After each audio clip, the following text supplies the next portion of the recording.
আমরা এই প্রশ্ন সুস্পষ্টভাবে করতে চাই, নাহিদ ইসলাম কি ক্যাপাসিটিতে জাতির উদ্দেশ্যে ভাষণ দেওয়ার যোগ্য হয়ে উঠলেন?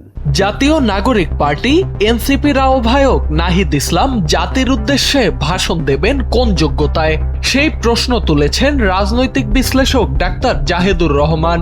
বৃহস্পতিবার নিজের ইউটিউব চ্যানেলে দেয়া এক ভিডিও বার্তায় বিষয়টি সামনে আনেন তিনি। ডাক্তার জাহেদ বলেন, জাতীয় নির্বাচনের আগে প্রতিদ্বন্দ্বী জোটগুলোর প্রধান নেতারা জাতির উদ্দেশ্যে ভাষণ দেন, এটাই দেশের রাজনৈতিক রেওয়াজ। আগে যখন প্রকৃত অর্থে নির্বাচন হতো তখন এসব ভাষণ বিটিভিতে সম্প্রচার করা হতো, যাতে বার্তাটি সবার কাছে পৌঁছে যায়। RICL TMX, যুগের পর যুগ স্থাপনা থাকে মজবুত।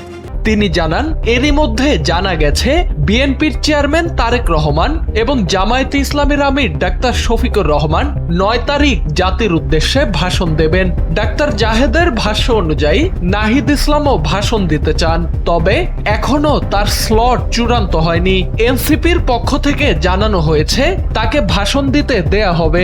এ প্রসঙ্গে তিনি বলেন, এনসিপি যেহেতু জামায়াত জোটের অংশ, সেখানে জোট প্রধান হিসেবে ডাক্তার শফিকুর রহমানই জাতির উদ্দেশ্যে ভাষণ দেবেন, এটাই স্বাভাবিক। আগেও আওয়ামী লীগ নেতৃত্বাধীন জোট ও বিএনপি নেতৃত্বাধীন জোটের প্রধান নেতারাই এই ভাষণ দিয়েছেন।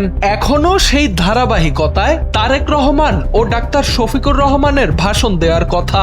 প্রধান উপদেষ্টা ডাক্তার মোহাম্মদ ইউনূসের ছাত্রদের প্রতি একটি পক্ষপাত আছে বলেও মন্তব্য করেন ডাক্তার জাহেদুর রহমান। তিনি বলেন, এনসিপি এখন আর কোনো ইন্ডিপেন্ডেন্ট দল নয়, সে কারণে নাহিদ ইসলামের আলাদাভাবে জাতির উদ্দেশ্যে ভাষণ দেওয়ার প্রশ্নই আসে না।